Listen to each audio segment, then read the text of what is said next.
Assalamualaikum warahmatullahi wabarakatuh. Bismillahirrahmanirrahim. Alhamdulillahirabbil alamin. Wabihi nasta'inu ala umuri dunya waddin wa ala alihi wa sahbihi ajma'in. Rabbi shrah li sadri wa yassir li amri wahlul 'uqdatam min lisani yafqahu qawli. Rabbi zidni ilma warzuqni fahma bi rahmatika ya arhamar rahimin. Hadratul muhtaramin, para ulama wal habaib, lan para hadirin ingkang kawula mulyakaken, dumateng para pengurus-pengurus Jalul Ansor yang tidak bisa kawula sebutkan satu persatu, Bapak Mursalin, Lora Ali, Ghazali, dan sedoyo para hadirin. Alhamdulillah pada siang menika kita saged sama-sama melanjutaken rutinan ngaos kitab Adabul Alim wal Muta'alim. Kitab Adabul Alim wal Muta'alim niku para rawuh adalah kitab karangannya Mbah Hasyim Asy'ari, yang beliau dalam kitab ini itu ingin menyampaikan kepada para pelajar, siapapun itu, dimanapun itu, kapanpun itu, bahwa kita perlu sadar diri bahwa apa yang ada di depan mata kita para santri itu adalah sesuatu yang sangat utama, yang harus kita jadikan sebagai prioritas utama.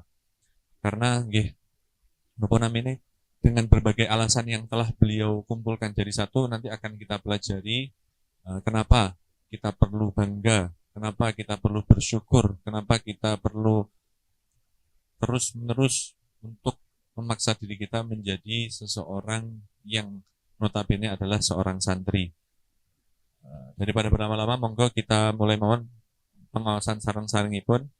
Ini kita baca lafadznya, kula maknani, terus mungkin kula muradi. Bismillahirrahmanirrahim. Qala Syekh rahimahullah taala wa nafa'ana bihi wa bi'ulumihi fid dharaini. Wa qala lan dawuh sapa Ibnu Zubair. Inna Abu Bakrin, teman sunni Abu Bakar iku kataba. Nulis sapa Abu Bakar ilayya marang ingsun, wa ana tawi ingsun iku bil Iraqi, ing dalam tanah Irak. Jadi ceritanya ini Imam Ibnu Zubair, sahabat Ibnu Zubair itu mendapatkan sebuah surat menarik dari sahabat Abu Bakar yang bunyinya, ya bunayya, he anak cilik ingsun, alaika natapana sapa sira bil ilmi kelawan ilmu, fa innaka mongko temen seduhune sira iku idza ftaqarta, ing dalem nalikane fakir sapa sira, kana mongko ana apa ilmu iku malan bondo. Ya bunayya, wahai anak kecilku. Nah, dalam kitab Nahwu niku dipun sebutaken kan, dipun sebutaken para hadirin semuanya, bahwa sebuah lafadz kok itu tertasghir, itu bukan semata-mata menganggap bahwa mukhatabnya atau orang yang ada dia bicara itu adalah anak kecil, tidak. Tapi sebagai bentuk kasih sayangnya, kasih sayang atau memiliki belas kasih kepada orang yang sedang diajak bicara. Ya bunayya, wahai anakku, alaika bil ilmi, selalulah kamu untuk berilmu. Fa innaka idza ftaqarta, kalau kalian itu sedang tidak memiliki apa-apa, maka ilmu adalah harta untukmu. Maksudnya ilmu adalah sesuatu yang dapat mencukupi terhadap dirimu. Wa inistagnaita kana jamalan, apabila engkau adalah orang yang sudah memiliki kecukupan, maka ilmu itu akan menjadi sesuatu yang menghiasimu. Yang itu artinya ilmu itu adalah sebuah kecukupan bagi siapapun. Entah itu kalian adalah orang-orang yang tergolong sebagai orang mampu, entah itu kalian tergolong sebagai orang yang fakir, ilmu adalah pencukup. Ada sesuatu yang akan mencukupi kalian, akan menjadi penghibur kalian dalam kondisi apapun. Waqalan dawuh sapa Wahab bin Munabbih, yatasya'abu, jadi ngepang-ngepang minal ilmi, saking ilmu. Apa asyarafu mulya, wa ingkana senajan ono sapa sahibuhu, wong kang anduweni ilmu ikut dani an asor. Nah, akan muncul dari ilmu sebuah kemuliaan walaupun pemiliknya bukan orang yang mulia.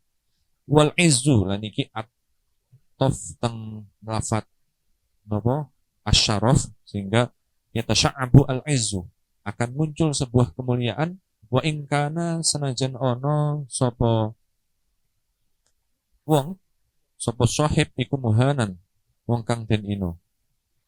Wal qurbu, lan dadi ngepang apa ngeparek, wa ingkana senajan ono sapa sahib iku qasiyan kang adoh, ilmu akan mendekatkan yang jauh. Wal ghina lan dadi ngeparek apa semugih wa ingkana senajan ana sapa sahib iku fakirun fakir. Dan ilmu itu akan mencukupi bagi siapapun meskipun dia adalah orang yang tidak mampu. Wal mahabatu lan dadi ngepang apa al mahabatu wibawa wa ingkana senajan ono sapa sahib iku wabi'an wong kang asor. Dan dawuhnya Wahab Ibnu Munabbih ini saya kira sudah banyak terbukti di kalangan masyarakat.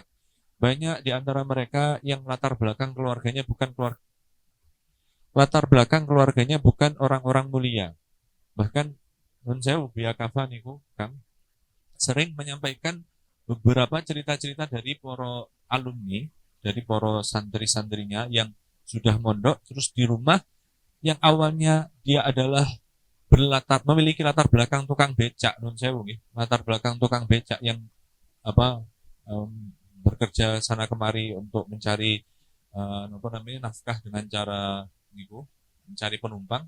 Akhirnya ketika dia belajar, ketika dia mondok, pulang-pulang dia dimuliakan, pulang-pulang dia mendapatkan sebuah keutamaan yang tidak disangka-sangka. Nah ini karena apa? Karena ilmu yang dia miliki. Jadi ilmu itu baru akan memberikan sebuah keajaibannya, keistimewaannya di saat dia dipelajari, dan tidak hanya dipelajari, tapi juga diamalkan. Nah, kita para santri kan tantangannya di situ, ironisnya gitu. Ironisnya itu meskipun kita sudah dikasih tahu manfaat ilmu seperti ini, gitu kan? Sampean-sampean yang semua di sini saya yakin mondoknya lebih dari 1 tahun, 2 tahun. Bahkan ada yang 10 tahun, 9 tahun. Jahitin berapa tahun? 9 tahun, gitu. 9 tahun. Nah, ironisnya sudah 9 tahun mondok itu kadang ketika dikasih tahu manfaatnya ilmu, kita bukannya patuh, bukannya semangat, malah menjadikan ungkapan motivasi ini tak lebih dari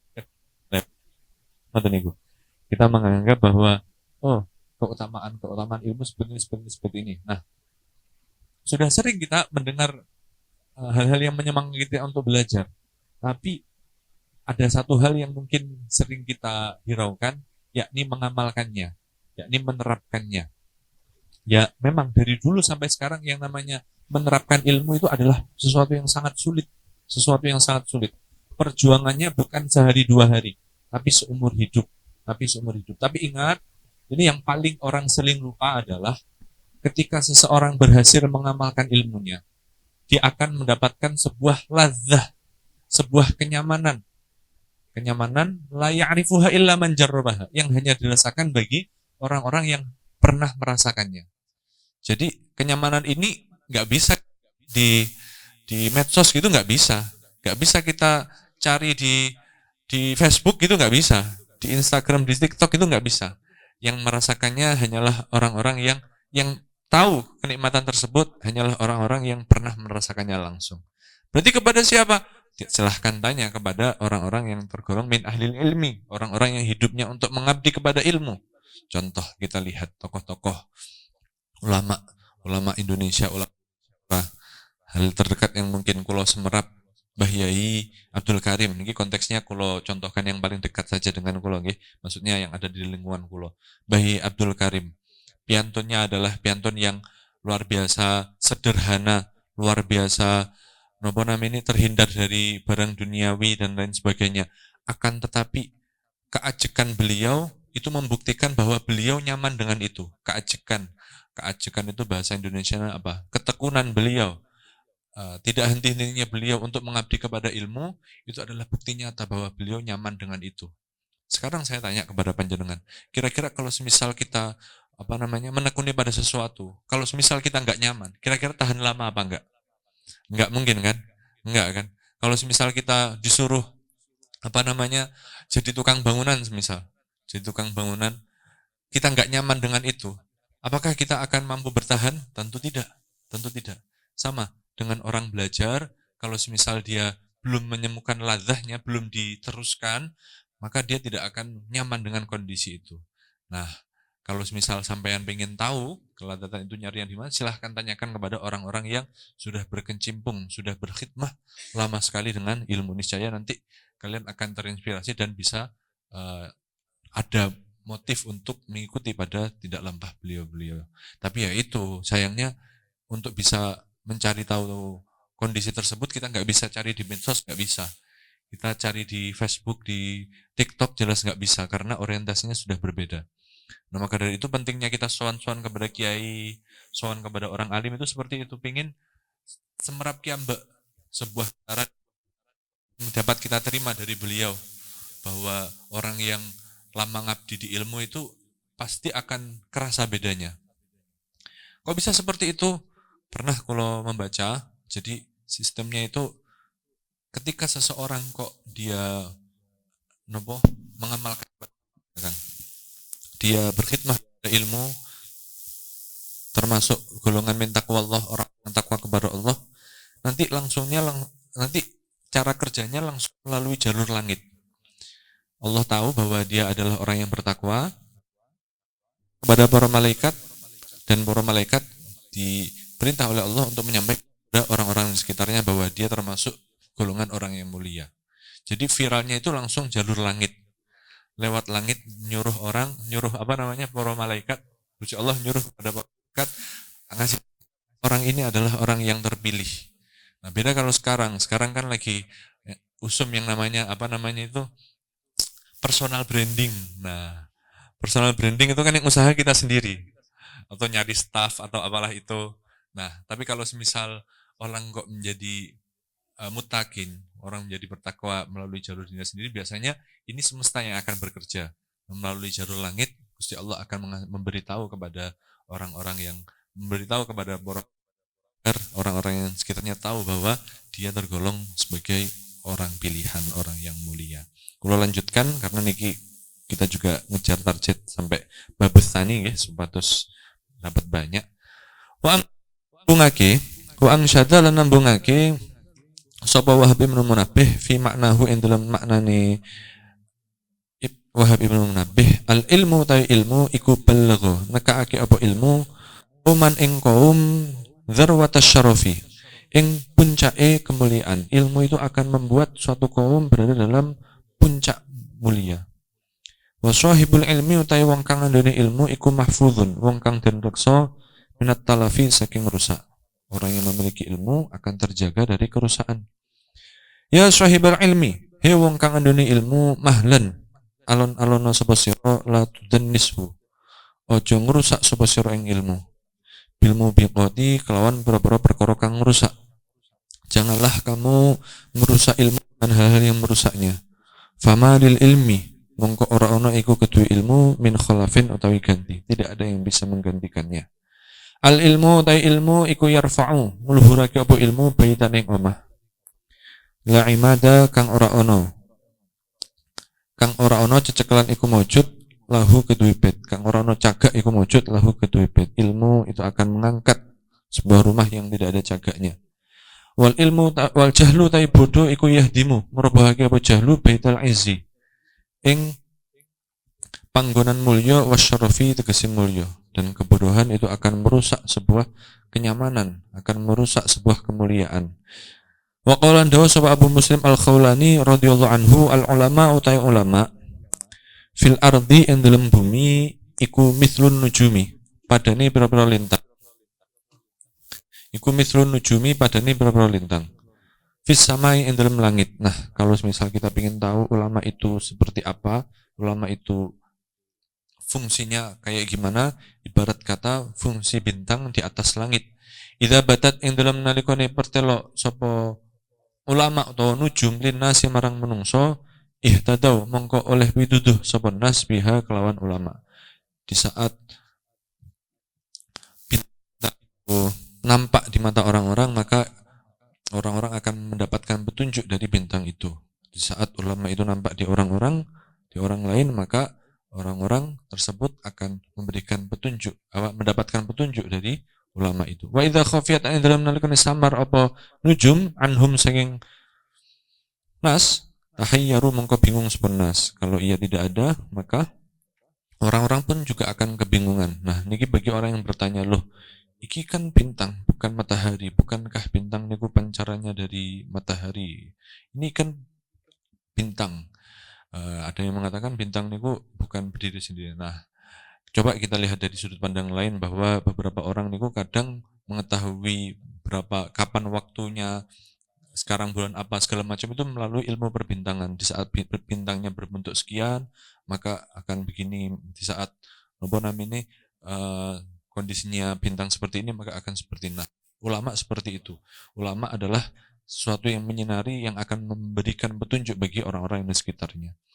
Wa ansyada lan nambungake sapa ke syair fi ma'na ing dalem makna syair ma'al ilmi ing dalem satune ilmu fasluk mongko ngambah sapa sira haitsuma salaka ing dalem sekirane ngambah apa al ilmu ilmu wa anhu lan saking ilmu fakashif mongko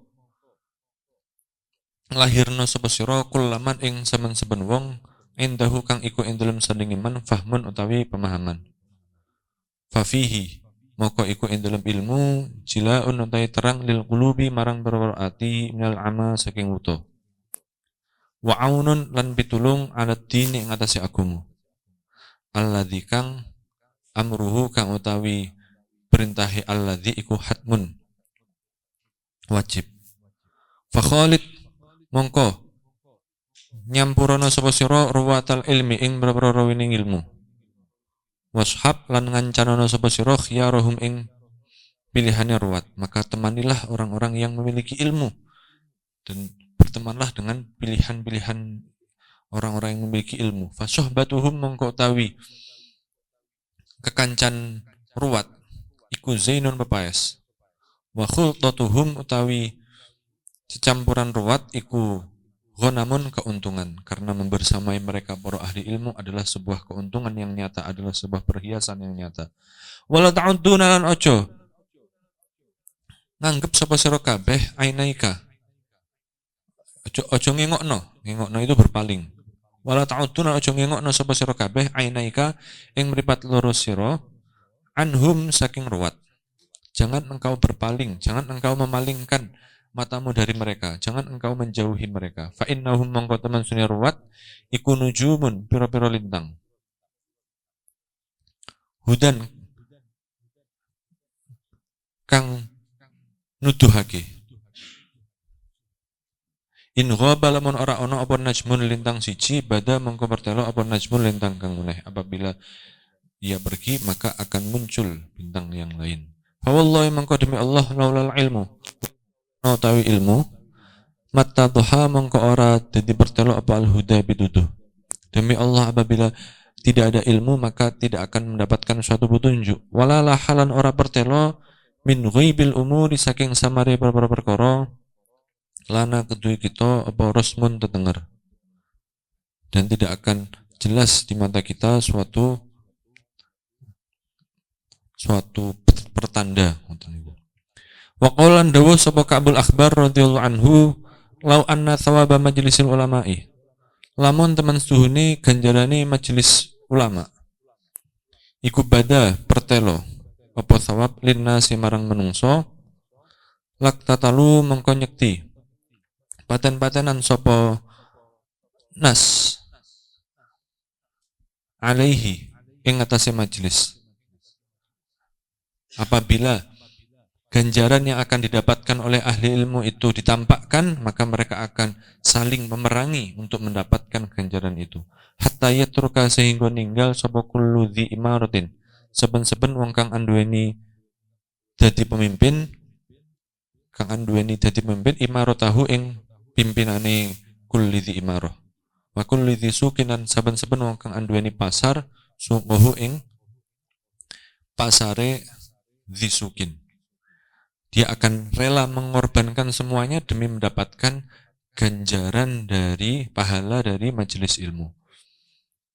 Nah, ada yang mengatakan para ulama niku berpendapat bahwa apabila ilmu itu memiliki wujud, maka wujudnya itu pasti akan jauh lebih menarik daripada mentari, rembulan dan seluruh bintang-bintang yang ada di langit. Sayangnya ilmu itu adalah sesuatu yang hanya bisa dirasakan.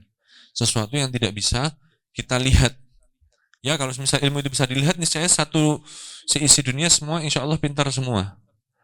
Tapi kan kenyataannya mboten nggih. Kenyataannya hanya orang-orang yang mendapatkan petunjuk, hanya orang-orang yang diberi anugerah oleh Allah yang akan menjadi orang yang alim, akan menjadi orang yang memiliki ilmu. Maka dari itu seharusnya kita sebagai para santri yang berada di garda terdepan memahami ilmu-ilmu agama seharusnya lebih lebih memperhatikan soal ini. Karena logikanya begini, yang menyampaikan informasi ini adalah para ulama lagi. Para ulama itu secara kredibilitas, integritas itu jelas masih jauh lebih bagus daripada yang lainnya. Nah, sekarang pertanyaannya, masa kita mau nggak percaya? Masa kita mau lebih percaya kepada orang-orang yang integritasnya di bawah para ulama? Nah, seharusnya kita misal kita berpikir, kalau misal kita punya pilihan, punya sikap, seharusnya kita percaya bahwa yang namanya ilmu itu jauh lebih indah daripada langit, mentari, bintang, bulan dan seisinya. Wa qala dawuh sapa ba'du salafis sebagian ulama salaf niki rada kula kebut nggih karena ngejar sampai babus tani ben angsal kathah. Khairul mawahibi utawi luweh bagus-baguse perpaweh iku al aklu akal. Pemberian terbaik itu adalah akal. Wa syarrul masaibi utawi luweh olo-olone musibah iku al jahlu bodoh. Nah, pemberian terbaik itu adalah akal. Dan sekarang itu sayangnya ada satu musuh bersama bagi kita semuanya, yaitu perusak akal. Napa niku perusak akal yaitu hal-hal yang dapat mengganggu pada tingkat konsentrasi kita, Kang. Kita tahu bahwa manusia niku puncak kemampuan tertingginya itu adalah di saat dia mampu untuk berkonsentrasi. Akal manusia niku akan benar-benar berfungsi dengan baik apabila konsentrasinya juga baik. Nah, kita hari ini banyak yang namanya pengganggu konsentrasi. Contoh video-video pendek, reels atau apa itu namanya TikTok segala macam. Dracin CEO ngoten niku. Nah, niku adalah satu hal yang menjadi musuh kita bersama, Kang. Jadi ketika kita kok sudah terdistrak, sudah terganggu dengan hal-hal yang dapat mengganggu konsentrasi kita, maka mau nggak mau, rela nggak rela, konsentrasi kita adalah sesuatu yang terkorbankan, adalah sesuatu yang menjadi korban. Kalau konsentrasi menjadi korban, kita tidak akan bisa mencapai pada puncak kemampuan tertinggi kita. Nah, maka dari itu, karena teknologi sekarang nggak bisa dihindari, sudah di depan mata, sudah kayak kebutuhannya itu sudah kayak kebutuhan pokok.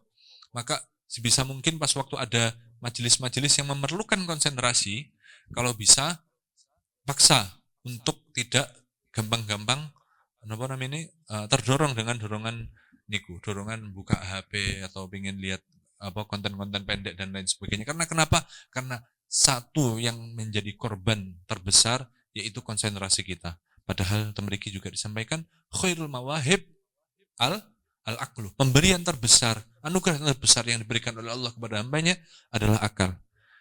Wa syarrul masaib, musibah terbesar adalah kebodohan. Nah, bagaimana orang akan bisa menjadi pintar kalau misal konsentrasi saja tidak dia pelihara.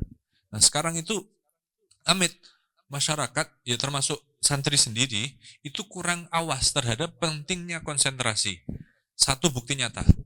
Dulu sebelum ada teknologi, sebelum ada hal-hal yang mungkin ada di tengah kita saat ini, kita dengan mudahnya bisa menikmati bacaan-bacaan yang berlembar-lembar atau bahkan sak lungguhan, sak hataman.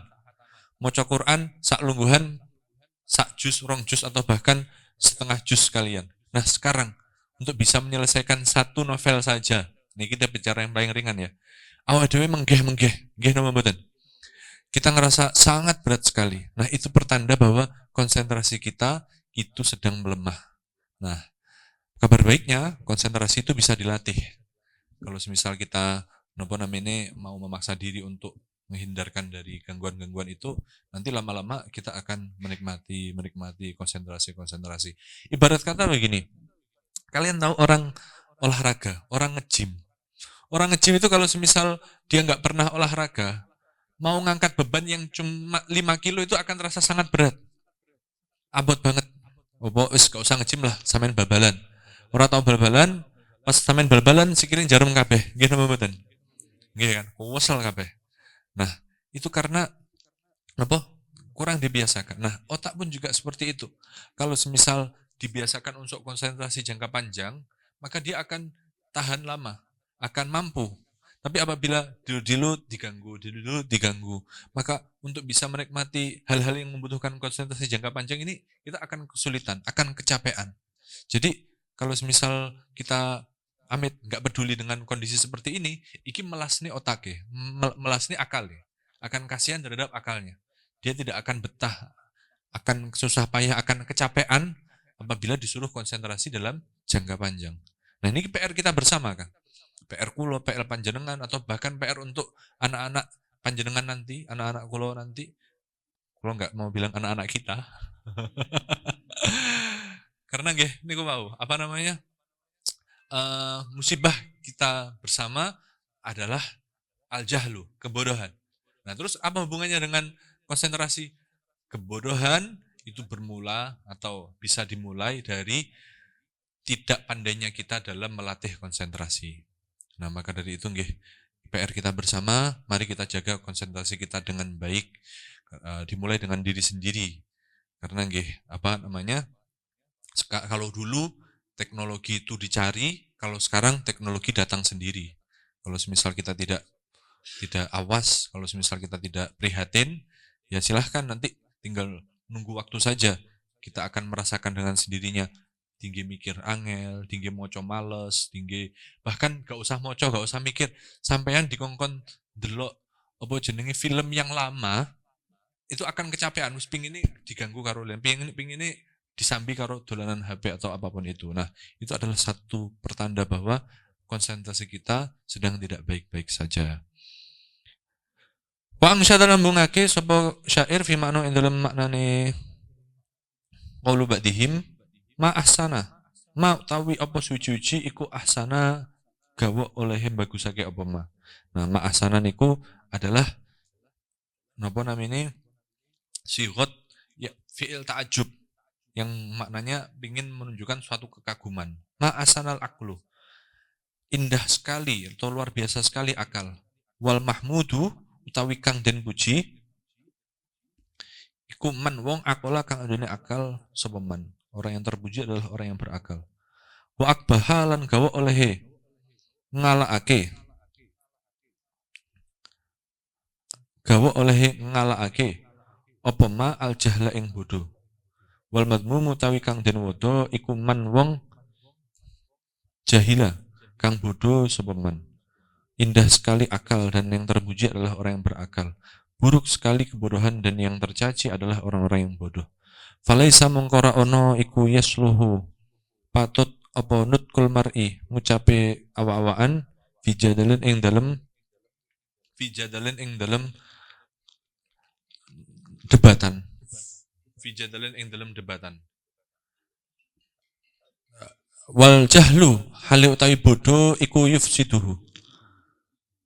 Ngrusak apa jahlu ing mar'un yauman ing dalem suci dina idza suila ing dalem nalikane den takoni sapa wong sapa mar'un. Wal ilmu ta ilmu iku asyrafu syai'in luwih utama luwih mulya-mulyane suci-suci. Nalahu kang merkoleh ing ilmu sapa rajulun lanang. Ilmu adalah suatu yang mulia yang didapatkan oleh seseorang. Man utawi sapane wong iku lam yakun ora ono iku fihi ing dalem man apa ilmu lam yakun mungkara ono. Sapa man iku rajulan wong lanang, orang yang tidak memiliki ilmu, dia bukanlah lelaki yang sesungguhnya. Ta'allam belajar sapa sira al ilma ing ilmu. Wa'mal lan ngamalna sapa sira ya ukhiyya. He, sedulur cilik ingsun bihi kelawan ilmu. Belajarlah ilmu dan amalkanlah. Fal ilmu mengkotai ilmu iku zainun papaes. Liman marang wong qad amila kang ngamal soman bil ilmi kelawan ilmu. Ilmu adalah perhiasan bagi orang yang mengamalkannya. Nah, dari sini kita perlu introspeksi diri. Kalau semisal kita merasa bahwa ilmu bagi kita sifatnya biasa-biasa saja, coba tanyakan kepada diri sendiri. Ilmunya sudah diamalin belum? Ilmunya sudah dilakuin belum? Sejauh ini kita belajar, kira-kira sudah kita terapkan belum dalam kehidupan sehari-hari? Karena ilmu itu hanya akan menjadi perhiasan bagi seseorang Dengan catatan satu, diamalkan. Kalau semisal nggak diamalkan, nanti jatuhnya nggak jadi perhiasan. Bahkan sering kita dengar makalah bahwa kalau di muka bumi ini orang-orang yang pandai bukanlah kekasih Allah, maka siapa lagi kekasih Allah? Nah kan kita sering mendengarkan makalah seperti itu. Ulama aulia Allah, maka di muka bumi ini tidak akan ada seorang wali, seorang kekasih Allah. Nah, orang sering gagal paham mengenai ini, nganggapnya bahwa ulama itu yang penting orang yang memiliki ilmu saja, orang yang belajar saja. Padahal yang dimaksud dengan apa namanya waliullah adalah ulama atau ulama adalah waliullah, itu bukan ulama sembarang ulama, tapi ulama yang mengamalkan pada ilmunya. Ulama yang mengamalkan pada ilmunya. Makanya nanti akan disebutkan dalam suatu redaksi bahwa apa namanya yang dimaksud dengan ulama adalah kekasihnya Allah adalah ulama yang mengamalkan ilmunya. Ngoten niku. Wa an Mu'adz bin Jabal radhiyallahu anhu ta'allamu belajar sebesar kaya ilmu. Fa inna ta'allumahu mengko teman suni belajar ilmu iku hasanatun kebagusan. Belajarlah ilmu, mempelajarinya adalah suatu kebaikan tersendiri. Wa talabuhu ta nyuprih ilmu iku ibadatun ibadah. Mencari ilmu adalah ibadah tersendiri. Nah, pokoknya lek awake dhewe sering-sering membaca tentang keutamaan ilmu, itu akan menjadi apa ya? Penyemangat di saat kita memaksa diri untuk belajar. Ya, motivasi tetaplah motivasi, yang gerak tetap kita. Jadi gerak kita harus dipaksa sambil pelan-pelan baca tentang keutamaan-keutamaan supaya apa? Supaya terdorong. Saya jadi ingat pernah baca suatu buku, Kang. Buku apa lupa saya judulnya. Di situ disampaikan bahwa dulu ada dalam suatu kondisi masyarakat orang-orang itu malas yang namanya sikat gigi. Nah ini suatu yang sederhana saja ya, yang kalau sampaikan ya. Malas sikat gigi. Pakai sikatan itu malas. Ya mungkin sekarang masih ada ya di antara kita ya. Sikatan itu malas. Nah akhirnya dalam suatu tahun berapa gitu orang punya inisiatif supaya masyarakat terdorong untuk menyikat giginya dengan embel-embel pasta gigi yang dipakai itu ada sensasi mentolnya, sensasi yang dapat menyegarkan mulut. Nah, biar sesuai dengan apa yang kalau baca, dulu orang itu nggak mau sikat gigi karena ngerasa bahwa sikat gigi nggak ada gunanya. Tapi begitu diberitahu bahwa oh ada apa namanya ada sebuah keutamaan, ada sebuah hal yang akan kita terima secara spontan di saat kita menggosok gigi, yaitu kesegaran mulut. Akhirnya dari situ orang-orang jadi terdorong. Jadi apa namanya? Jadi ada sebuah keinginan untuk menyikat giginya. Nah, itu satu contoh sederhana. Dimana kalau misal kita belajar, nggak ada cara lain kecuali dipaksa. Harusnya begitu. Sambil pelan-pelan kita pelajari tentang keutamaan kenapa kita harus belajar. Jadi itu dua hal yang berbeda antara memaksa diri dengan mencari motivasi. Kalau misal orang apa namanya mau bergerak kok nunggu motivasi, ya sampai kapanpun kalau misal nggak dipaksa, ya nggak akan ngapa-ngapain. Nah kita belajar kitab ini itu juga salah satu tujuannya di saat kita apa namanya memaksa diri, di saat kita berjuang untuk belajar. Sambil pelan-pelan kita bacakan kitab-kitab yang modelan seperti ini. Supaya apa? Supaya ada motif. Oh, selama ini yang kita perjuangkan itu ternyata nggak sia-sia loh. Buktinya apa? Buktinya Mu'adz bin Jabal pernah dawuh bahwa mencari ilmu itu adalah sebuah ibadah. Jadi meskipun sampean orang sergap tahajudan, subuhi sering kodok, okay? Meskipun kondisinya seperti itu, tapi seenggak-enggaknya dengan kalian belajar, tapi ya tetap ojo dibiasa nih. Subuh ya tetap dipaksa. Nah, tapi kabar baiknya ketika kalian kok sibuk belajar, itu kalian sedang beribadah. Pemudzakaratuhu tawi iling ilmu ikut tasbihun. Untuk ngiling-iling ilmu ikut tasbihun tasbih.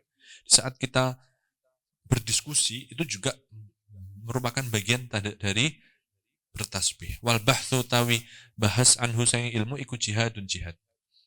Nah, kalau kilingan, dulu pas waktu sekolah itu, bahthun itu adalah sebuah kata yang artinya bukan hanya sekedar membahas, tapi memecahkan.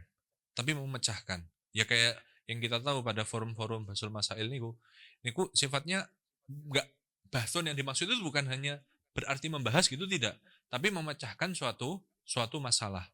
Nah, karena memecahkan suatu masalah itu adalah bukan yang ringan, bukan hal ringan, maka wajar sama sahabat Mu'adz bin Jabal itu disampaikan wal bahthu anhu jihadun. Membahas seputar ilmu atau memecahkan suatu permasalahan ilmu itu merupakan bagian dari jihad, berbagian dari perjuangan. Nah, makanya Mbah Yai Idris Marzuki niku dulu kalau nggak salah niku riwayatnya pas waktu pertengahan beliau ngaji tafsir. Beliau kan kalau pagi itu pas waktu sugeng niku punya wadhifah untuk ngajar kitab tafsir Jalalain. Nah, kalau nggak salah loh, waktu itu beliau menyampaikan seperti ini, bahwa termasuk di antara perjuangan yang bisa kita lanjutkan setelah mengusir penjajah, di mana sekarang penjajah tidak ada, adalah berbahsul masail. Nah, wajar apabila berbahsul masail diposisikan seperti melawan penjajah. Sebab apa? Bukan sesuatu yang ringan. Bukan sesuatu yang ringan. Wabadruhu tawi nyerahake ilmu iku kurbatun ibadah ngeparek. Wa ta'limuhu tawi ngajarke ilmu liman marang wong la ya'lamuhu kang ora weruh sapa man ing ilmu iku sedekahun sedekah, adalah dianggap sebagai sedekah di saat kita mengajarkan ilmu kepada orang yang belum tahu. Wa qala dawa sapa Al-Fudail bin Iyad radhiyallahu anhu, alimun utawa wong alim muallimun kang mulang iku yud'a den undang-undang sapa alim kabiran ing wong kang gedhe fi malakuti samai ing dalam kerajaan pira-pira langit. Nah, orang yang mengajarkan ilmunya itu memiliki nama besar di langit sana. Wa qala dawa sapa Sufyan bin Uyainah radhiyallahu anhu, arfa'un nasi utai luhluh menungso indallah ing dalam mungguhe Allah apa memang zilatan derajate iku man wong kana kang ono sapa man iku bainallahi ing dalam antarané Gusti Allah wa baina ibadihi lan ing dalam antarané para kaulane Allah. Orang yang paling mulia di sisi Allah derajatnya adalah orang yang memiliki ikatan di antara Gusti Allah dan para hamba-hambanya. Siapa mereka? Wahum utawi nas iku al-anbiya'u. Wahum utawi man iku al-anbiya'u para nabi wal ulama ulan para ulama. Wa qala dawu sapa Sufyan bin Uyainah aidan halimalih lam yu'ta ora den wehi sapa ahadun wong suci fid dunya ing dalam dunya. Syai'an ing suci afdhala kang luwih utama minan nubuwati sing derajat kenabian. Wa ma ba'da nubuwati lan ora ono ing dalem sakwise derajat kenabian apa syai'un suci-suci afdhala kang luwih utama minal ilmi sing ilmu wal fikih lan fikih. Nah, derajat yang paling utama setelah kenabian adalah mempelajari ilmu agama. Faqila mengko dingendikaake lahu marang Sufyan aman saking sapa hadza utawi iki keterangan. Qala dawu sapa Sufyan anil fuqaha isaking para wong kang belajar fikih kullihim ya sakabehane fuqaha. Tapi rumusnya gini, Kang. Kalau semisal mungkin kita flashback ke kehidupan kita, aku kok koyo ora patio mempeng ya, aku kok ketoke gak patio ngaji, maksudnya utek yo pas-pasan segala macam. Belajar yo kadang-kadang. Kuncinya satu, jangan sampai menjadi pembenci. Jangan sampai menjadi pembenci. Mungkin kalian boleh untuk percaya diri kepada diri sendiri bahwa ya saya bukan seorang ahli ilmu sepenuhnya. Mungkin kalian boleh dalam kondisi seperti itu kalian percaya diri, tapi kuncinya satu, jangan sampai kalian jadi seorang pembenci. Kadang kan begini, kalau semisal kita itu tidak ahli dalam suatu permasalahan, tidak ahli dalam suatu bidang, terus akan muncul suatu penyakit hati. Kita membenci orang-orang yang ada di bidang tersebut. Pegel karo wong-wong sing kaya ngono iku. Kita nggak mampu untuk belajar, akhirnya pegel karo wong-wong sing belajar. Nah, kadang ada penyakit hati yang seperti itu. Bahkan menurut saya sekarang sering seperti itu. Nah, yang nggak boleh lupa ketika kita ada dalam kondisi seperti itu, maka janganlah kalian menjadi seorang pembenci. Menjadi seorang pembenci. Karena apa? Karena orang yang paling buruk itu adalah orang yang menjadi pembenci. Karena kita nggak akan tahu. Barangkali ketika kita tetap mencintai kepada ahli ilmi, siapa yang tahu ketika anak-anaknya nanti akan menjadi seorang ahli ilmi? Kan nggak ada yang tahu. Yang sudah jelas seperti itu kalau dawuhnya Mbah Mahrus itu, bahwa wong sing seneng karo wong alim, lek misal awake dhewe duduk wong alim, maka nanti keturunan kita akan menjadi orang yang alim. Amin amin ya rabbal alamin. Wa qala lan dawuh sapa imamuna imam kita Rahman Asy-Syafi'i radhiyallahu anhu lan iki sing kula maksud wau. Ilam yakun lamun ora ana sapa al fuqaha beberapa ahli fikih iku al amiluna beberapa kang ngamalake bi ilmihim kan ilmune fuqaha ngeten-ngeten. Amilun jadi naat mawon khabari ta mungkin. Ilam yakun lamun ora ana sapa al fuqaha al amiluna beberapa kang ngamalake bi ilmihim kan ilmune amilun iku auliya Allah kekasih Allah. Falaisa mengko ora ana iku lillahi kedue Allah sapa waliun kekasih. Apabila orang yang ahli fikih yang mengamalkan ilmunya bukanlah kekasih Allah, maka di muka bumi ini tidak akan ada yang namanya waliullah. Nah, ini yang perlu digarisbawahi adalah al-amiluna bi ilmihim. Jadi pelajar yang bukan sembarang pelajar, bukan sembarang belajar, tapi juga berusaha untuk mengamalkan ilmunya. Wis, sampean dua cita-cita jadi wali, gak usah aduh, wis cukup ilmu nih sampean ngamal nih, itu adalah syarat pertama sampean menjadi wali. Jahidin pengen jadi wali, ngamal no ilmumu. Nggih. Nggih, minimal wali murid. Adewe PKB jadi wali murid. Wali. Nggih. Tapi enggak semua orang sakit atas wali nikah nggih. Wali nikah kedah anak istri nggih. Alhamdulillah kalau anaknya istri nih. Wa qala dawa sapa Ibnu Mubarak radhiyallahu anhu la yazalu ora kingsir sapa arrajulu wong lanang iku aliman wong alim maqtalaba ing dalem selagine nyuprih sapa rajul al ilma ing ilmu. Fa idza dhanna mongko ing dalem nalikane nyono sapa rajul annahu ing temen sene rajul iku qad alima teman-teman wis alim sapa rajul faqad jahila mongko teman-teman bodoh sapa rajul. Seorang lelaki akan senantiasa dianggap sebagai ahli ilmi apabila dia terus mencari ilmu. Apabila dia menduga bahwa dia adalah sudah alim, maka itu adalah sebuah kebodohan yang nyata, kebodohan yang hakiki. Enak kita melajari kitabnya Mbah Hashim niku. Kita mboten usah madus-madus teng kitab pundi-pundi, cukup maos kitab niki mawon, kita akan istilah kata dirangkum nih karo Mbah Hashim keterangan-keterangan tentang fadilatul ilmi. Awalnya dia enggak usah golek nang banyak kitab segala macam. Karo beliau wis dirangkum nang kitab ini. Jadi sampean lek bingung ngarepe nyemangati bocah, bingung ngarepe nyemangati calon anak-anake sampean besok, maca Adabul Alim wal Muta'alim. Nanti sampean kandhani la yazalur rajul aliman. Nggih. Lek mungkin sing durung nikah-nikah durung iso ngandani anake ya. Iki kangkang nang ngarep iki, kangkang Lirboyo. Wa qala dawa sapa waqi'un Imam Waqi' la yakunu ora ana sapa rajul lanang iku aliman ahli ilmu hatta yasma'a sehingga midenget sapa rajul mimman saking wong huwa kang utaiman iku asan nu luweh tuwa minhu saking man. Wa mimman lan saking wong huwa kang utawi wa mimman lan saking wong huwa kang utaiman iku mithluhu padane rajul.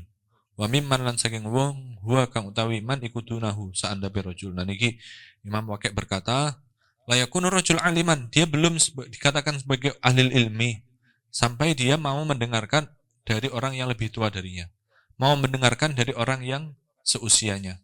Mau mendengarkan dari orang yang sebawahnya, dari orang yang usianya di sebawahnya. Kebetulan mau kalau nembe ngobrol kali Lora Ali Ghazali cerita bahwa Bayi Mahrus Ali niku dulu pas waktu isih sugeng pernah mengajak Buya Kafa untuk ngaji pasaran teng Mbah Fadl. Mbah Fadl niku sing ngarang kitab Kaukabul Lama As-Senori nggih leres Mbah Fadl Senori. Pada saat itu Bayi Mahrus niku langkung sepuh usianya daripada Mbah Fadl. Tapi beliau nggih napa mboten gengsi dan enggak gimana-gimana dan enggak ngerasa napa namanya lebih berkapasitas daripada Mbah Fadl. Dengan tulus hati beliau ngaji pasaran nang Mbah Fadl Senori niku wau. Tapi nggih bahasan kepanggih nggih malah Mbah Fadl sing sungkan boten ngeros pantas untuk mulang Bayi Mahrus Ali yang kala itu sampun dados kiai tersohor di zamannya.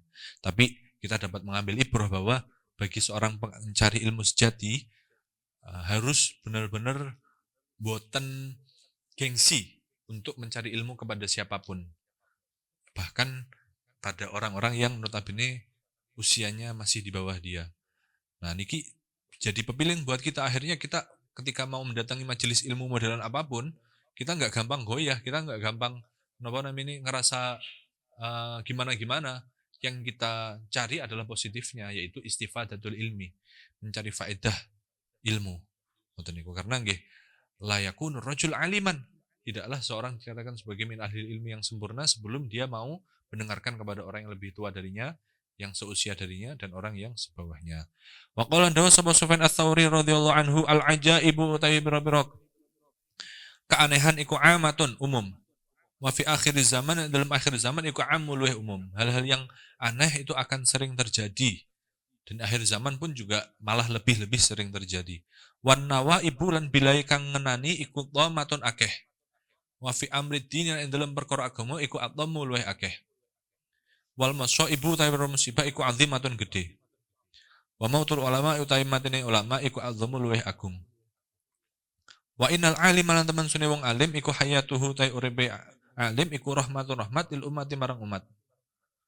Wa mautuhu ta matine alim fil islami dalam Islam iku zulmatun cacat. Suatu yang aneh itu akan sangat umum sekali, di akhir zaman pun tambah umum sekali. Akhirnya maksudnya gimana yang disampaikan Imam Sufyan ats-Tsauri itu? Ben awake dhewe ora gampang-gampang gumun. Ora gampang-gampang gumun dengan hal-hal yang terjadi di muka bumi ini. Wan nawaibu, dan suatu musibah itu akan sering terjadi, dan hal yang kaitannya dengan agama pun juga akan lebih sering terjadi. Dan musibah itu akan sangat besar. Tapi wa mautul ulama'i a'zamu, tidak ada yang jauh lebih besar daripada meninggalnya para ulama. Kenapa? Karena wa innal alima hayatuhu rahmatun lil umat. Kehidupannya orang alim itu adalah cinta kasih bagi umatnya. Sementara wafatnya orang alim adalah suatu bencana, kecacatan dalam agama Islam. Wafis sahihain, makanya prinsip kita itu mari kalau misal kita belum bisa menjadi ulama yang alim banget, nggak apa-apa lah. Yang penting kita punya usaha, punya kemauan untuk menjadi orang yang terus belajar. Kita usahakan supaya mbok menawa iso dadi wong alim tenanan. Amin amin ya rabbal alamin. Soalnya nggih, dados tiyang alim niku manfaatnya bukan untuk diri sendiri saja, tapi juga untuk orang-orang yang ada di sekitarnya nggih. Panjenengan ketika sudah menjadi orang alim, kepergian panjenengan itu juga pasti akan dirindukan.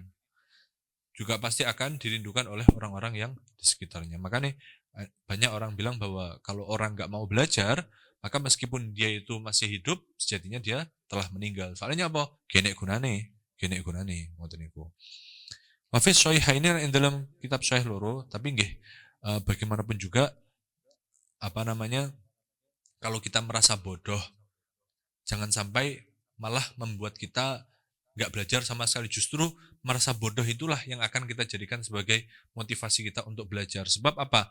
Sebab begini, kalau misal kita merasa bodoh, merasa nggak mampu, sisi positifnya adalah kita membuat diri kita niku seakan seperti sebuah ember yang kosong. Ember yang kosong akan mudah untuk diisi dengan air. Sebaliknya kalau misal kita dari awal sudah meninggi, maka untuk bisa menerima itu akan sulit. Untuk bisa menerima ilmu itu akan kesulitan. Maka dari itu, musibah yang terjadi bagi orang-orang yang belajarnya sudah lama, itu kadang embernya sudah dirasa dia buat penuh sendiri.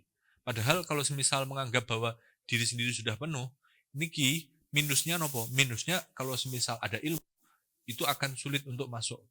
Itu akan sulit untuk diterima. Kenapa? Karena posisinya embernya sudah penuh. Maka positifnya menjadi orang yang terus-menerus merasa bodoh itu adalah dia akan semakin mudah untuk belajar, semakin mudah untuk menampung pengetahuan. Bahkan sing non muslim wae lo paham perkara ngene iki. Ya,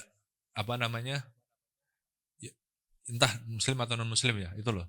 CEO-nya Apple itu loh, itu kan pernah bilang kayak gitu, stay foolish, stay hungry. Apa artinya stay foolish, stay hungry? Tetaplah merasa bodoh, tetaplah merasa lapar. Nah, maksudnya kayak apa? Kondisi kita terus merasa bodoh, kondisi terus kita merasa lapar, itu akan mendorong kita agar mudah untuk menerima sesuatu yang baru. Akan mudah untuk kita menerima informasi. akan mudah bagi kita untuk terus-menerus mau belajar. Nah, jadi itu yang ini perlu kita terapkan bersama. Fa fi sahihaini an Abdullah bin Umar bin As radhiyallahu anhuma qala dawu sami'tu widanget sapa ingsun Rasulullah ing kanjeng Nabi sallallahu alaihi wasallam yaqulu hal dawu sapa kanjeng Nabi innallaha taman sunni Allah iku layak bidu ora nyabut sapa Allah al ilma ing ilmu bi qabdil ulama iklawan jabut biro-biro ulama hatta idza lam yabqa sehingga ing dalem nalikan ora isih sapa alimun wong alim ittakhadha mongko dadekake sapa annasu menungso ruasa ing para pemimpin juhalan ing para wong kang bodoh. Nah, Allah itu kalau misal mencabut ilmu bukan mencabut ilmu hakiki langsung ilmunya diambil enggak, tapi dengan membuat para ulama niku meninggal dengan meninggalnya para ulama sehingga ketika ulama sudah tidak tersisa di muka bumi ini akan dijadikan pemimpin yang tidak tidak kompatibel, yang tidak berkapasitasnya akan dijadikan pemimpin orang-orang yang tidak berkapasitas atau dalam tanda kurung orang-orang yang tidak memiliki pengetahuan atau orang-orang bodoh. Fasuilu mongko dentang leti sapa juhal, sapa ruasa, faaftau mongko awe fatwa sapa ruasa bi ghairi ilmin kan tambah ilmu, fadallu mongko nyasarake sapa ruasa wa adallu. Fadallu mongko sasar sapa ruasa wa adallu lan nyasarake sapa ruasa. Nah, napa namine? Ya niatkan kita belajar itu untuk menjadi generasi penerus min ahlil ilmi karena kalau semisal dibiarkan dan tidak dimulai dari sendiri ditakutkan akan muncul pemimpin-pemimpin yang tidak berkompatibel. Kita dikiaikan tapi belum kapasitasnya akhirnya fadallu wa adallu. Faslun jami ummah ketik melih nggih jami ummah utai sakabehane perkara dzikira kang den tutur apa ma min fadlil ilmi saking keutamaan ilmu wa ahli ilmu ku innama huwa amsin utawi ma iku fi hakil ulama ing dalam hakil ulama al amilina berapa wong kang ngamalake bi ilmihim kan ilmu ulama al abrori berapa kang bagus al muttaqina berapa kang takwa alladzina kang qasatu kang nejo sapa alladzina bihi kelawan ilmu wajah Allah ing ridhone Allah al-karim kang mulya. Nah, segala hal yang disebutkan kemarin-kemarin tentang keutamaan ilmu, tentang orang yang memiliki ilmu, itu nisbatnya kepada ulama yang mengamalkan ilmunya, yang bertakwa, yang dengan ilmunya dia tujuannya adalah mencari ridhonya Allah. Wa zulfa lan bejo ladaihi ing dalem mungguhe Allah bi jannatin na'imi kelawan boro-boro swarga panggonan kenikmatan. Laman dudu wong posada kang nejo sapa man bihi kelawan ilmu auradon ing boro-boro sejo duniawiyatan kang bangsa duniawi bukan diperuntukkan bagi mereka yang mencari ilmu untuk tujuan duniawi minjahin nyatane pangkat au malin atau bondo au muka saroten atau akeh-akehan fil atbai dalam boro-boro pengikut wa talamidzi lan boro-boro murid. Nah, sekarang sangat banyak yaitu orang yang motifnya menjadi orang alim supaya mencari hal-hal tujuan-tujuan duniawi, pangkat, harta, banyak pengikut dan banyak murid. Faqat ruwiya mengko teman-teman diriwayatake anin Nabi sangkanya Nabi sallallahu alaihi wasallam, man utahe sapane wong iku talaba nyupri sapa manal ilma ing ilmu. Liyujazia supaya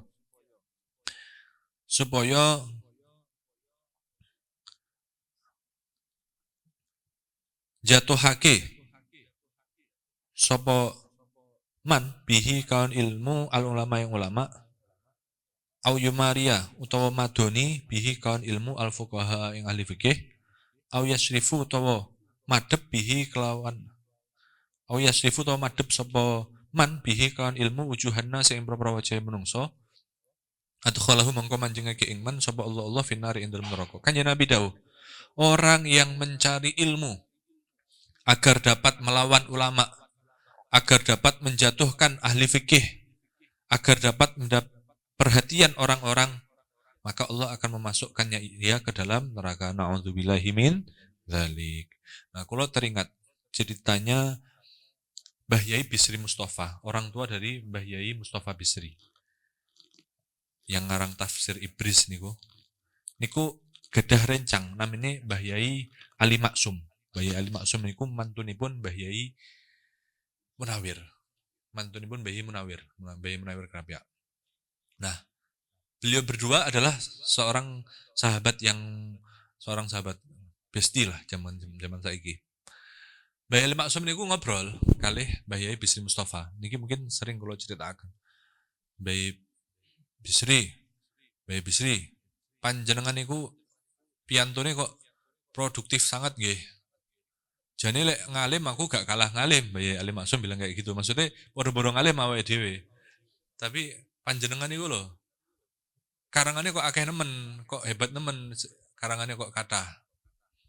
Nah, Mbah Yai Bisri Mustafa menjawab dengan jawaban yang masuk ke logika kita. Ya soalnya sampean lek golek ilmu, sampean lek nulis terlalu lillahi ta'ala sih, jawabannya kata ngoten niku. Loh, maksudnya kayak pripun? Ndi jenenge wong arep ngarang kitab ya kudu lillahi ta'ala to. Jawab Mbak Ali Maksum ngoten niku. Terus dijawab sama Mbak Bisri. Lek aku, jawab Mbak Bisri, aku iku lek semisal pas ngarang kitab, aku mengibaratkan diri kaya dene penjahit. Kaya dene tukang jahit. Tukang jahit iku ya kaya dhek jahit untuk memenuhi permintaan pelanggan. Tinggi golek duit kaya. Gitu nggih. Sing jenenge wong jahit kan kudu menyelesaikan tugasnya, harus menyelesaikan tugasnya lek gak ngono ya diamuk wong. Harus menyelesaikan tugasnya untuk demi tuntutan orang lain. Nah, aku menulis, aku niatkan bahwa ini untuk niat pengumpul jiwa, untuk niat ma'isyah dalam diriku. Begitu tulisan itu selesai, aku ubah niatku yang tidak sebegitu tulus itu menjadi niat lillahi ta'ala. Aku ubah niat tersebut, semuanya aku niatkan ibtigha'a wajhillah, untuk mencari terhadap ridhonya Allah. Karena kalau misal di awal kok niatku enggak kulot paringi trik seperti ini, maka akan mudah terkena dorongan-dorongan setan. Akan gampang-gampang diganggu karo setan. Nah, lek setan diapusi, adewe kan wis sering kapusan setan, gitu nggih. Sering banget adewe kapusan setan itu. Sekali-kali gantian lah adewe sing ngapusi setan. Nggih. Setannya diapusi dengan cara napa? Awal-awal koyok-koyok awake dhewe pas lagi nglampahi perkawis sae niku diniati dengan niat-niat yang sifatnya sesuai dengan dorongan diri. Nah, lek Mbah Yai Bisri Mustafa kala itu nggih untuk pengumpul jiwa, untuk ma'isyah, untuk thalabul ma'isyah. Tapi tatkala karangan itu selesai, tatkala karangan itu napa namanya hendak mau masuk ke percetaan, bahasa redaksinya ngoten nggih sing kula dapat dari Mbah Mustafa Bisri niku. Semua niat-niat yang kurang baik itu aku ubah semuanya menjadi niat ibtigha'a wajillahi, mencari ridhonya Allah. Nah, apakah ini boleh untuk kita terapkan dalam kehidupan kita sehari-hari? Sangat boleh. Kenapa? Karena nggih, kadang niku kita perlu untuk memanipulasi diri sendiri agar segala hal yang kita lakukan itu bisa direncanakan dengan baik. Segala hal yang kita rencanakan bisa terrealisasi dengan baik. Koyo-koyo awake dhewe budal sekolah tinggi ketemu karo kancane. Aku arep budal sekolah tak niati jagong karo kanca-kancaku. Soalnya apa? Kadang dhewe arep budal sekolah tok. Arep budal tok wis males, ya ora? Gitu nggih. Arep budal ngaji koyo ngene tok wis males, halah engko paling gak enek apa-apa. Gitu. Nah. Tapi hal-hal seperti itu bisa kita sederhanakan dan kita dorong untuk diri kita sendiri dengan memanipulasi terhadap diri kita. Wis niati tinggi silaturahim, kepanggih karo Mas Dori misal kameramen, terus pengen delok-delok ruangan atau mungkin apalah dolan nang Surabaya. Nah, tapi begitu nanti sampai di lokasi, nanti biasanya niat itu akan semakin mudah untuk ditata.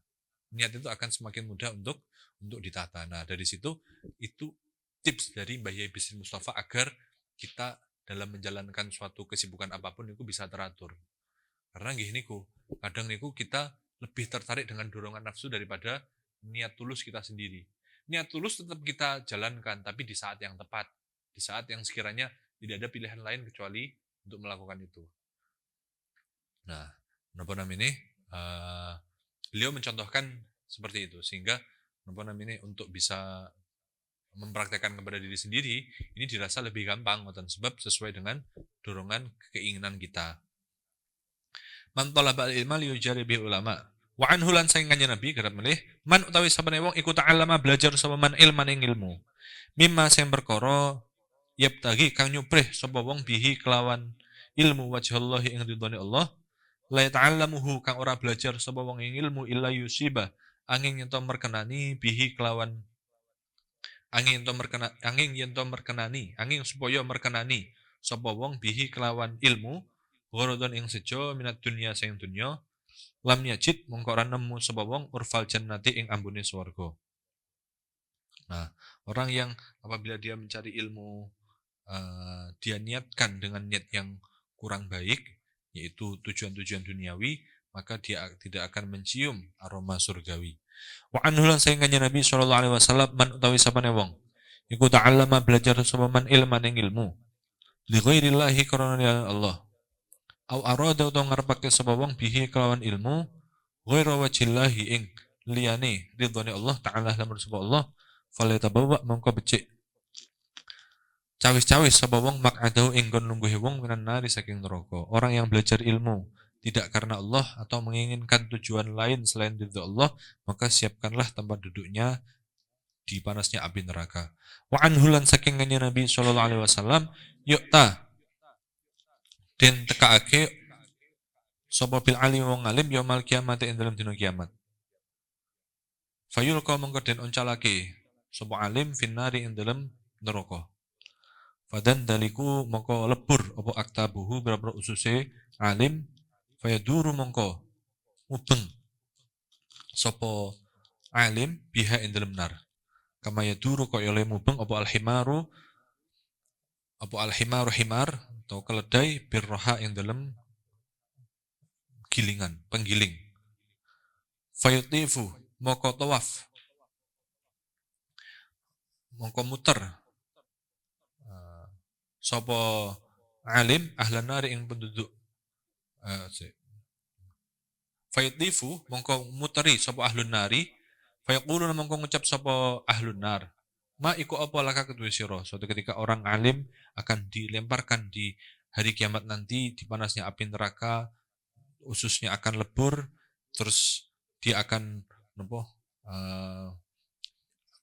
berkeliling di neraka sebagaimana seekor keledai yang melilingi tempat apa sing biasa digawe apa jenenge sing biasa digawe angon niku fayutifu ahlun nar kemudian dikelilingi oleh penduduk neraka terus ditanya kepada orang tersebut apa yang menyebabkanmu di sini fayaqul mengucap sapa alim kuntu ana sapa ingsun iku amiron wong kang perintah bil khairi kelawan bagus wala atihi lan ora nekani sapa ingsun ing khair wa anha lan nyegah sapa ingsun anis syari sing perkara Allah wa atihi lan nekani sapa ingsun ing syar.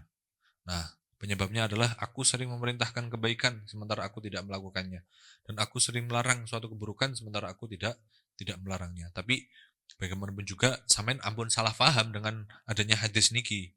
Hadis niki sifatnya adalah penyemangat kita bahwa awal dhewe misalnya nyampe ilmu ya kudu dilakoni, tapi bukan berarti ketika kita belum bisa mengamalkan ilmu itu menjadi alasan bagi kita untuk enggak jadi guru.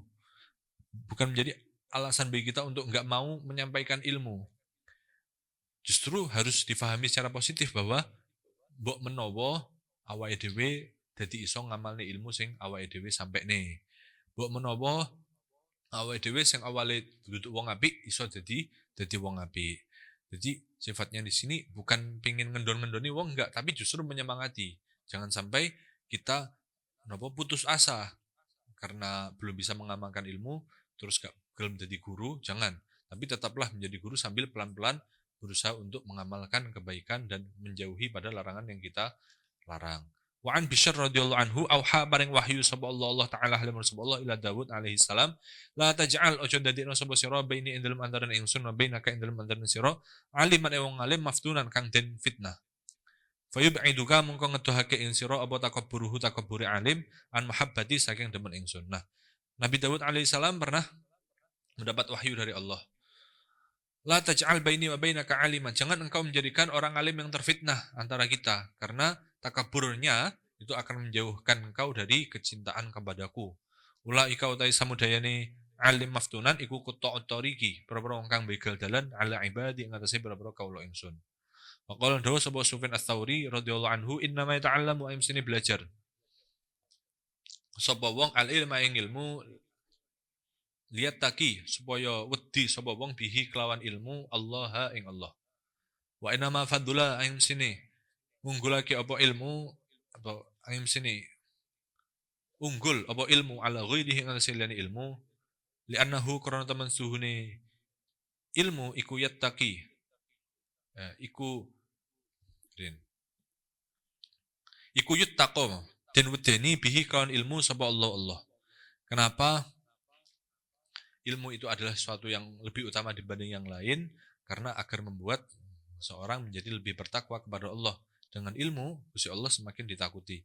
Fa in ikhtalla mung kalamun dadi sepi apa hadzal qasdu iki sejo wa fasadat lan rusak apa niatu talibihi niate wong kang nyubrih ilmu biaya yastash'ira kelawan gambar yen to ngrasakake sapa wong bihi kelawan ilmu atawassula ing tetemu ila mana alin marang nggon perkoleh duniawi kang bangsa duniawi min malin sing bondo au jahin to pangkat faqat batala mongko temen batal apa ajruhu ganjarane wong wa habita lan lebur apa amaluhu amale wong wa khosira lan rugi sapa wong khusranan kelawan rugi mubinan kang pertelo.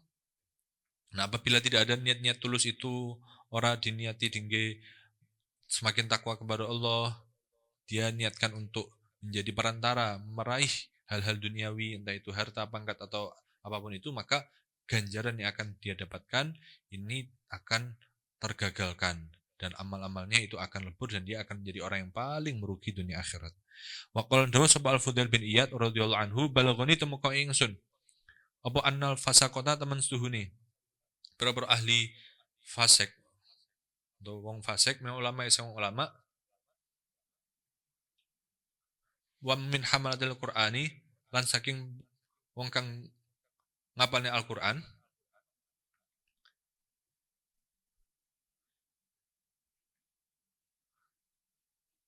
iku yubda'u den kawiti sapa bihim fasaqah yaumal kiamat ing dalem dina kiamat qabla ibadatil autsani ing dalem sadurunge pira-pira penyembah berhala. Artinya azab yang akan diberikan kepada ulama yang apa namanya yang fasik yang tidak mengamalkan ilmunya itu akan lebih didahulukan daripada orang-orang yang menyembah berhala. Lek teng kitab Zubaiden niku wa kullu man bi ghairi ilmin ya napa wa kullu man niku lho wa kullu man wa alimun bi ilmihi lam ya'malan mu'adzabun min qabli ubadil wasan nggih.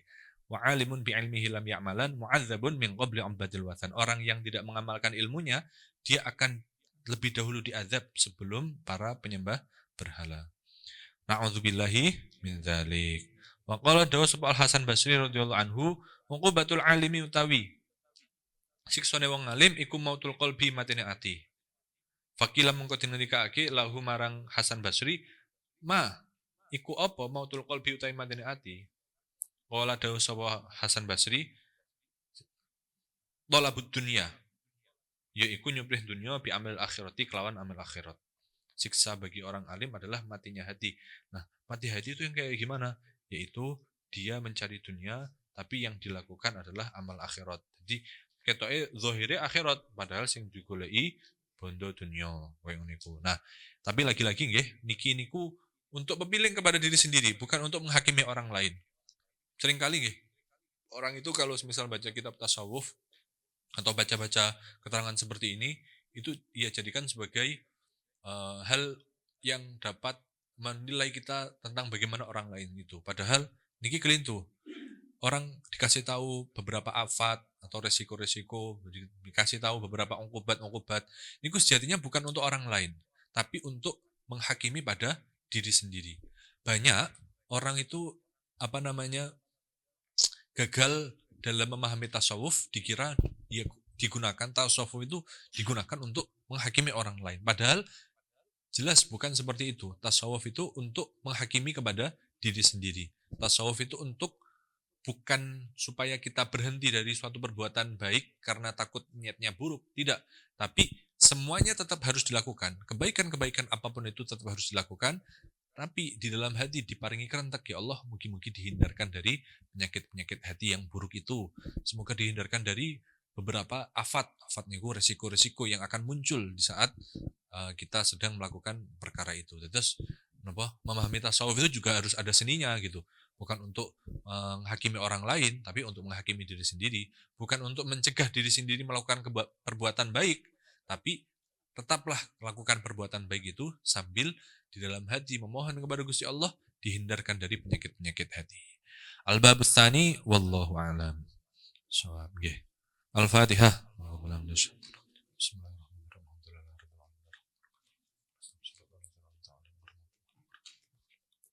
Oke, dari awal hingga akhir, inti dari yang kita bahas bersama adalah bagaimana Mbah Yai Hasyim Asy'ari meringkaskan untuk kita tentang pentingnya menjadi orang yang berilmu. Memotivasi kepada kita semua yang beliau ambilkan dari berbagai macam kitab, tentunya bahwa penting untuk menjadi orang yang berilmu, tapi tidak hanya berilmu, tapi juga yang mengamalkan kepada ilmunya. Berat, tentu berat. Soalnya ganjarane surga. Lek sing ringan apa ganjarane ale-ale. Yo. Nggih. Menawi ngoten mawon yang bisa kula sampaikan. Sekian, Assalamualaikum warahmatullahi wabarakatuh.